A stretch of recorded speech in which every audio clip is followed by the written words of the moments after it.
Essa trilha fala por si. Eu ouço essa trilha e me vejo votando, digitando os números nessa urna eletrônica nossa, consagradíssima, que o mundo reverencia. E aí a gente ouve a Eliana Passarelli, que é a voz também da eleição, né, Eliana? Como é que você tá? Bom dia. Bom dia, Agostinho. Bom dia a todas e a todos. É verdade, muito tempo falando sobre eleições. É isso. Que bom! E tomara que você fale muito tempo mais. Obrigada. Ô, Eliana, me diz uma coisa, o que muda? O João Rossetti, que está cuidando do nosso WhatsApp aqui, ele disse que tem muita mensagem chegando, muitas dúvidas. A gente acha que as pessoas já esclareceram algumas dúvidas, mas algumas se repetem e é bom que a gente repita mesmo, né? Mas eu queria que você, antes de ouvir os nossos ouvintes, por favor, você dissesse que tipo de mudança vai ter, significativa, o que continua, enfim, o que o nosso ouvinte hoje, sexta-feira, precisa se preocupar para votar direitinho, sem preocupação. Bem, em relação à biometria, então nós teremos uma identificação híbrida, ou seja, quem fez a biometria será identificado pela biometria. Quem não fez será identificado pelo método normal, apenas com documento de identificação com foto. Agora, uma novidade que nós temos é que mesmo aquele eleitor que não fez a biometria, talvez, quando ele chegar na sessão eleitoral, haja essa possibilidade. Por quê? Porque nós importamos dados biométricos do Denatran. Isso para facilitar a vida do eleitor, para ele não ter que comparecer ao cartório depois para fazer a biometria. Então, não são todos, mas em algumas situações vai ter essa anotação no caderno de votação que aquele eleitor teve a biometria importada do Denatran. Isso é permitido pela Lei Geral de Proteção de Dados e nós vamos tentar validar essa biometria ali no momento da identificação. Então, essa é uma novidade. Outra novidade, nós vamos ter o intérprete de Libras em todas as urnas eletrônicas, independente do modelo, para facilitar o voto dessas pessoas. E também, no momento do voto, quando o eleitor, cada vez que ele digita os números de um candidato, ele vai ter que esperar aparecer a foto para ele poder confirmar. Isso também é uma inovação, são na verdade alguns segundinhos, um delay aí, porque muitos eleitores reclamavam que votavam muito rápido e não carregava a foto do candidato. Então, para que isso não ocorra mais, tem esse delay, ele só consegue confirmar depois que já apareceram todos os dados, inclusive a foto. Então, basicamente, são essas novidades. Ótimo. Para votar, pode usar o título de eleitor, lógico, óbvio, né? Mas não precisa ser, pode usar qualquer documento que tenha uma foto, né, Eliana? Sim, na verdade, o documento obrigatório para votar é o documento de identificação com foto. Mesmo quem tem biometria tem que levar. Agora, o título não é obrigatório, mas é recomendável se o eleitor tiver, porque no título tem a sessão eleitoral, que facilita a movimentação do eleitor dentro do local de votação, principalmente aqueles que são muito grandes. Então, se ele não tiver o número da sessão, ele pode buscar isso também na internet, mas o importante é que ele compareça com um documento com foto, RG, carteira profissional, carteira de motorista, certificado de reservista, todos são aceitos. Aliás, sobre sessão de votação, é bom checar, né? Porque tem lugar que foi mudado, né? Tem local de votação que não é mais o colégio que a pessoa votou, por exemplo, na eleição passada. Sim, são exceções, mas acontece. Então é importante que nem a Anguera, que era o nosso maior local de votação, fechou, porque o campus ali foi desativado. Então nós tivemos que retirar todos os eleitores de lá, eram 25 mil eleitores. Na região do Rio Pequeno também houve algumas mudanças, mais de 50 mil eleitores, em Perdizes também. Então é importante que a pessoa consulte o local de votação dela para não ter nenhum transtorno. No dia, os cartórios colocam faixas nesses lugares, avisando que mudou de tal lugar para tal lugar. E normalmente são nas proximidades, né? Mas de qualquer forma é bom o eleitor consultar. É isso. Estamos conversando com a Eliana Passarelli, que é secretária de comunicação do Tribunal Regional Eleitoral aqui de São Paulo. João Rossetti, temos perguntas, não é isso, dos nossos ouvintes? Temos sim, Agostinho. Eu vou fazer aqui, né, na minha voz. Isso, a sua voz maviosa. Vai lá. Então, doutora Eliana, bom dia, né? Prazer falar com você. Tem ouvinte perguntando aqui sobre site dos candidatos. Se existe algum lugar onde eles podem ver o número de todos os candidatos e quais são os candidatos que estão concorrendo? Essa é uma das perguntas que tem aqui. Outra pergunta é sobre a propaganda eleitoral, porque ontem a propaganda acabou no rádio e na TV, mas eles falam que estão recebendo ainda vídeos no Zap, vendo faixas distribuídas aí nas ruas, né, nas avenidas, e queriam saber se isso é permitido, se pode. Bom, e também tem uma pergunta aqui também sobre o voto em branco, né? O ouvinte perguntando se o voto em branco vai para quem está ganhando. Acho que é uma lenda popular isso, e você pode explicar aqui pra gente. Tá. Bem, sobre os candidatos no site, o eleitor pode fazer uma busca na internet, ele vai encontrar, e também no site da Justiça Eleitoral. Nós temos um sistema que é a divulgação de candidaturas. Lá ele tem várias informações sobre o candidato, inclusive o número, declaração de bens, dados pessoais, a foto. Então ele pode encontrar tanto na divulgação de candidaturas da Justiça Eleitoral, como também nos sites dos próprios candidatos, isso pesquisando na internet. Quanto às faixas, bem, a propaganda realmente agora ela está mais limitada, mas assim, até a véspera, que é amanhã, os partidos ainda podem fazer caminhadas, passeatas, carreatas e distribuição de volantes, impressos, tudo isso é permitido. A propaganda eleitoral ela é proibida no dia da eleição, inclusive a propaganda de boca de urna, que é aquela tentativa de influenciar a vontade do eleitor. O voto branco, ele não conta para nada, nem o voto branco, nem o voto nulo. Eles têm a mesma, assim, para a Justiça Eleitoral, eles não valem nada, eles são subtraídos de todos os cálculos que nós fazemos para eleger os candidatos. Helena, só um detalhe sobre essas faixas. Eu vi, inclusive, no meu caminho vindo para Bandeirantes, o pessoal está deixando algumas faixas amarradas em grades, no canteiro central e tal. Isso acho que não pode, porque havia, se eu não estou enganado, uma legislação, e há ainda, que só pode ser bandeira sendo agitada por uma pessoa. Então o pessoal foi deixando alguns vestígios assim meio que esquecidos, não por acaso, amarrados em alguns lugares, né? Entendi. Então tem isso mesmo. Enfim, é difícil para, lógico, a polícia evitar tudo isso, mas se você vir o candidato que faz isso, eu faria isso. Aí você faz o que você quiser. Deixou amarrado, sujou, amarrou numa árvore, num poste, eu já não voto naquele. Sim. Naquele lá eu já não vou votar. Então ele se vira. E outra coisa, Agostinho, o eleitor também pode denunciar no nosso aplicativo Pardal. Realmente, essa propaganda fixa não é permitida. A propaganda que é permitida é a móvel, que ela ainda pode ser feita. Que é aquela propaganda que a pessoa coloca, a propaganda fica segurando a bandeira tal, e isso tem que, às 10 horas da noite, tem que parar essa propaganda. Agora, nesses casos, é interessante denunciar nesse aplicativo Pardal que isso vai para o Ministério Público Eleitoral e isso é encaminhado para aplicação de multa. É isso aí. Ô, Helena, na hora do voto, o que o eleitor pode? Ele pode usar a camisa do candidato, um boné, a bandeira. Tem a história do celular também, né? Que se discutiu muito. Eu queria que você falasse o que vai ser exigido do eleitor na hora do voto. Bem, então, a propaganda no dia ela é proibida, mas a manifestação do eleitor ela pode acontecer, desde que seja de forma discreta, que isso não seja utilizado para influenciar a vontade de ninguém, nem que ele fique em aglomeração.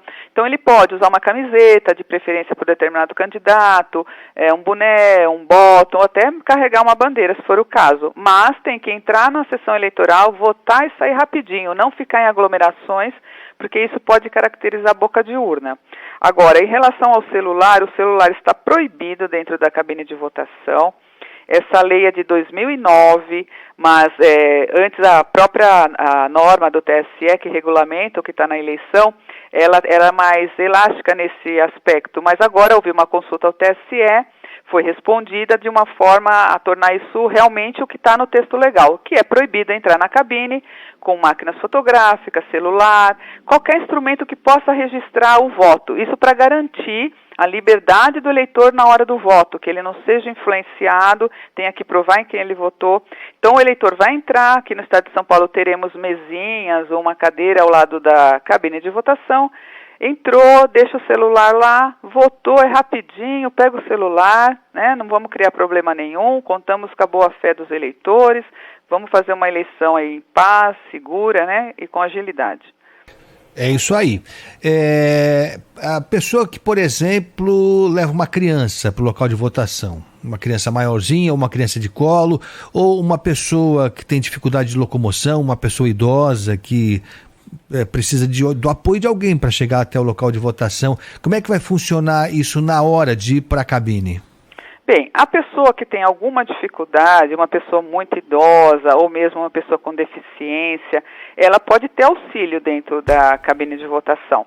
E quem vai fazer essa autorização é o presidente da mesa receptora de votos, que é a autoridade máxima, então ele vai observar se realmente é necessário, e aí ele vai autorizar. Agora, no caso de crianças, sem a necessidade de auxílio, nós recomendamos que a pessoa não leve, a não ser que seja extremamente necessário, porque dentro da cabine, dentro da sessão eleitoral, na verdade, só devem estar os mesários e o eleitor. Mas, caso seja uma criança de colo, aí o bom senso das pessoas, né, não há problema algum. Mas é uma eleição bastante difícil para o eleitor, são 5 escolhas. Então, nós recomendamos que a pessoa não leve, porque em muitos lugares o mesário vai pedir que a criança fique fora da cabine de votação. Tá certo. Então, eu acho uma lástima isso, mas entendo essa ponderação. Eu já falei, tenho meus filhos, hoje são adultos, mas foi tão legal quando eu consegui, eles entraram lá, eles ficaram deslumbradíssimos, e acho que isso é pedagógico, apertar lá com o dedinho deles, o confirma, eles não esqueceram jamais disso, mas é uma pena. Então, porque essa medida realmente... Agora, o que eu estou orientando, a gente tem também um simulador da votação na internet, se tiver muita curiosidade. Em último caso, que assim, o presidente da mesa é a autoridade máxima ali, e ele tem toda uma conduta, né, dentro da sessão eleitoral. Então, para não ter nenhum dissabor, nós recomendamos que não levem. Tá certo. Helena Passarelli, que é secretária de comunicação do TRE aqui de São Paulo, tem pergunta agora em áudio, né? A voz do nosso ouvinte. Vamos lá? Agostinho, bom dia. Aqui quem está falando é Carlos da Praia Grande.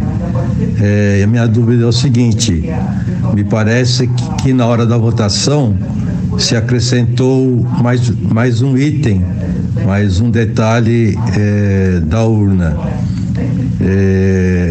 com o acréscimo da palavra confira. Me parece que se você apertar essa tecla em hora errada, o seu voto é invalidado. Então você tem que digitar o número dos candidatos, digitar o confira e que fica piscando. Só a hora que ele parar de piscar é que você aperta a tecla confirma. Entendeu? Então eu gostaria de mais esclarecimento sobre esse detalhe. Bom dia e obrigado. E aí, Helena? Então, é aquilo que eu expliquei. Essa é uma fake news assim gigantesca, né? A Justiça Eleitoral, ela colocou um delayzinho, ou seja, tem alguns segundinhos entre que o eleitor, ele digita, estou no primeiro cargo, vou dar exemplo do primeiro cargo, deputado federal, eu digito lá o número do meu candidato, aí aparece, confira, para confirmar, embaixo, e fica piscando. Por quê? Enquanto está isso, está carregando a foto, aí carregou a foto, eu aperto confirma.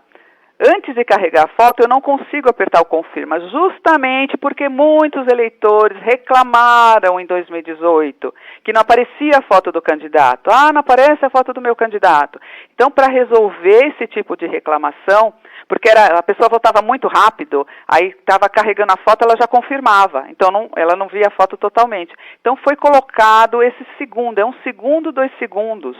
Então ela olha, ela votou, aparecem todas as informações na tela, fica essa informação embaixo, dando uma piscadinha, aí enquanto ela está conferindo, aí ela confirmou. Mas o ato para o eleitor não mudou nada, é muito intuitivo. Ele vota, digita o número, aparecem os dados, ele espera os dados aparecerem, confere os dados, confere a foto, confirmou. Essa a novidade que criaram uma fake news em cima dessa questão desse confira, né? Pessoas assim que manipulam a informação, às vezes por ingenuidade, às vezes por maldade mesmo, e estão confundindo os eleitores, mas não tem nada de novo nesse sentido dela esperar aparecerem os dados e confirmar. Se não aparecerem ainda, ela não consegue confirmar. É um delayzinho que foi colocado justamente para que haja uma conferência do eleitor, que ele possa confirmar o voto dele mesmo, em quem ele está votando. É isso aí, deu para entender direitinho? Ficou claro, né? Você não vai ter que apertar botão novo nenhum novo, né? Você digita o número do candidato, até que apareça completamente a carinha do candidato. Você espera, tá carregando a foto, carregou a foto, você vai lá e confirma, é só isso, não tem nada de novo. Então, assim, não se deixe levar por essas conversas fiadas aí. Que coisa, o pessoal tem o dom de criar problema onde não existe, hein? Pelo amor de Deus. Não, e nessa reta final é impressionante a quantidade de fake news, de desinformação, quer dizer, atrapalhando muito o processo eleitoral, porque confunde as pessoas têm boa fé, acreditam em tudo que vem, isso é muito complicado. As pessoas têm que buscar informação em órgãos oficiais, como esse senhor fez fazendo essa pergunta. Ele está de parabéns. Porque normalmente as pessoas acreditam e começam a distorcer. Aí já viu, né? Ouve o galo cantando, não sabe aonde, vai reproduzindo aquilo e a desinformação vai ganhando corpo, né? Isso é muito ruim. É isso. Aliás, obrigado ao nosso ouvinte que mandou. Espero que ele reproduza isso, né? No grupo dele. Fala assim, não tem nada disso, não. Estão falando aqui, é tudo mentira, eu ouvi na Bandeirantes e tá tudo certo, não muda nada. E também para os eleitores, nós temos o fatos boatos. Então, esse aí já foi desmentido, já está lá no TSE. Então, entra nos fatos boatos, tem um WhatsApp do TSE, que a população usa muito o WhatsApp, se eu puder passar o número, porque lá também a gente coloca os fatos boatos. É o 61 99 637 1078. É um número de WhatsApp, é um tira-dúvidas do TSE, e lá também tem várias dúvidas, tem consulta ao local de votação, e tem os fatos boatos também, que ela pode checar. Ela ouve alguma coisa, ela pode ir lá ver se a gente já fez a checagem. E caso não tenha feito, ela pode mandar isso também no nosso sistema de alerta de desinformação, que é no site do TSE, para a gente apurar. Então vamos realmente falar o que é mentira, o que é verdade, para as pessoas votarem de forma segura e com informação. Repete pra gente o telefone, o WhatsApp é 61? 61 99 637 1078. Ótimo. Pronto, fica fácil demais. É um WhatsApp, demais. As pessoas estão acostumadas, fácil, né? Adiciona e se informa lá. Tá aí. Mais pergunta aí, João? Vamos lá, um ouvinte falando aqui. Bom dia, Bandeirantes. Eu queria tirar uma dúvida sobre os carros que passam com adesivo atrás de deputado, de governador.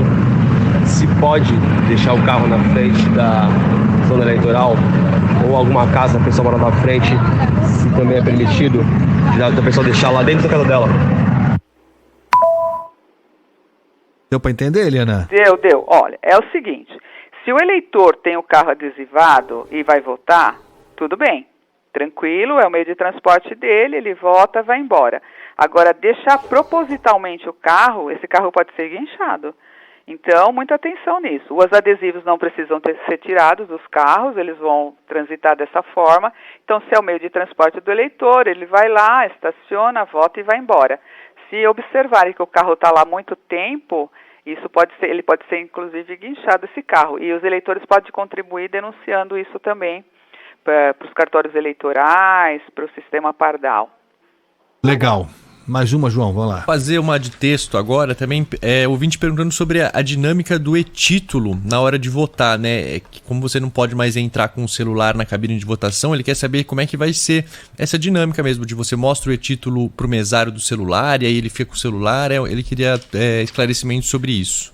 Bem, o e-título deve ser usado. Quem tem o e-título com foto, que são aquelas pessoas que fizeram a biometria, elas podem ser identificadas pelo e-título. Então ela mostra o e-título para o mesário, em seguida ela mesma coloca na cadeira, vota e depois pega o celular e vai embora. Pode ser usado sim. Agora o e-título, quem quiser usar e não tiver baixado ainda e tal, tem que fazer isso até amanhã, né? Sim, o e-título tem que ser baixado até amanhã, até as 23h59. E quem já tem, se não atualizou, é bom atualizar, porque houve uma atualização. Legal. No domingo não adianta, não vai conseguir, né? Não, no domingo não. Só até sábado. Ótimo. Helena, a votação começa às 8, vai até às 5, né? Sim. No país inteiro, levando em conta o horário de Brasília. Para nós aqui em São Paulo não muda nada, continua a mesma coisa. Quem tiver na fila, passou das 5 da tarde, o cara está na fila lá, o que acontece com ele? Bem, se ele estiver na fila às 5 horas da tarde, ele recebe uma senha e ele poderá votar. Mas precisa chegar até às 5 horas. Tá. E aí vai ter garantido o voto dele, estando na fila até às 5, vai receber essa senha e vai ter o voto garantido. Fala aí, João. Não, vou mandar aqui por áudio, tem uma boa pergunta agora. Vamos lá. Oi, bom dia, Meire aqui da Saúde. Sou deficiente visual e eu queria saber, aparece a foto do candidato e pro deficiente visual vai falar o nome de quem você votou? Sim, pro deficiente visual nós temos o fone de ouvido que estão disponíveis nas sessões eleitorais, inclusive quando o deficiente visual ele comunicou a deficiência para a Justiça Eleitoral, a Justiça já sabe em que sessão ele está. De qualquer forma, nós sempre deixamos alguns fones de ouvido nas escolas para o atendimento do deficiente visual. Agora, temos também no Braille, nas teclas, e também aquela referência no número 5, porque é um teclado de telefone, né, para que ele possa se guiar. Mas ele vai ouvir, sim. Legal. Quer dizer, mesmo que o deficiente não tenha alertado com antecedência, quando ele chegar no colégio, no local de votação, vai ter o fonezinho para ele. Sim, tem o fone disponível nas escolas. Perfeito. Helena Passarelli, muito obrigado pela presença aqui na Rádio Bandeirantes. Vamos falar muito ainda durante esse final de semana e tal, depois, vamos conversar sobre isso. Eu queria só que você deixasse uma mensagem para as pessoas que estão com algum receio, esse clima todo, algumas pessoas que podem estar receosas de votar. Enfim, queria que você desse uma mensagem sobre as urnas eletrônicas, a segurança que elas representam, enfim, uma mensagem final para estimular, porque não dá para perder uma eleição, né, Helena? Não dá. As pessoas devem comparecer. A Justiça Eleitoral está atenta a todos esses acontecimentos, está preparada para receber o eleitor, garantir que ele exerça sua vontade. A urna eletrônica é extremamente segura, já foi testada no país desde 1996. Não há nenhum fato que sustente essas afirmações sobre a urna. Nós tivemos a alternância de poder todos esses anos, todos os candidatos que estão aí, muitos deles, já todos foram eleitos pela urna eletrônica, então o eleitor pode confiar, é orgulho nacional, trouxe admirada no mundo, né? Trouxe confiabilidade para o processo. Termina a eleição, a gente já tem o resultado, que pode ser acompanhado por todos. Então é muito importante que o eleitor compareça. A maioria dos eleitores, eles são ordeiros, né? Vão com tranquilidade, vão votar, vão embora. E as exceções serão tratadas como exceções. Maravilha. Helena Passarelli, secretária de Comunicação do Tribunal Regional Eleitoral aqui de São Paulo. Foi um prazer mais uma vez falar com você, como sempre. Parabéns pelo trabalho, você tem um papel importantíssimo, esclarecer com essa simpatia, com essa clareza que você consegue, isso é para poucos. A gente vai falar muito sobre isso ainda, acompanhar esse processo todo ao longo desse final de semana. Valeu demais, obrigado, viu, Helena? Muito obrigada, Augustinho, obrigada a todos, aos ouvintes. Legal, então é isso aí, ó. Se ficou alguma dúvida a mais aí, vai mandando aqui pro nosso WhatsApp, a gente vai esclarecer isso ao longo dessa programação hoje, amanhã e domingo também. Vamos deixar todo mundo preparadinho para fazer o seu voto. Por falta de informação é que não vai ser. Você vai chegar lá, vai estar todo mundo acompanhando. As exceções, como disse a Eliana, serão tratadas como exceções, mas vai ser tranquilo. Eu tenho a impressão que vai ser mais sossegado do que alguns querem demonstrar. Alguns querem criar um clima que não vai se confirmar, porque a nossa tradição aqui no Brasil é de eleições seguras, universais e tranquilas. E assim será mais uma vez.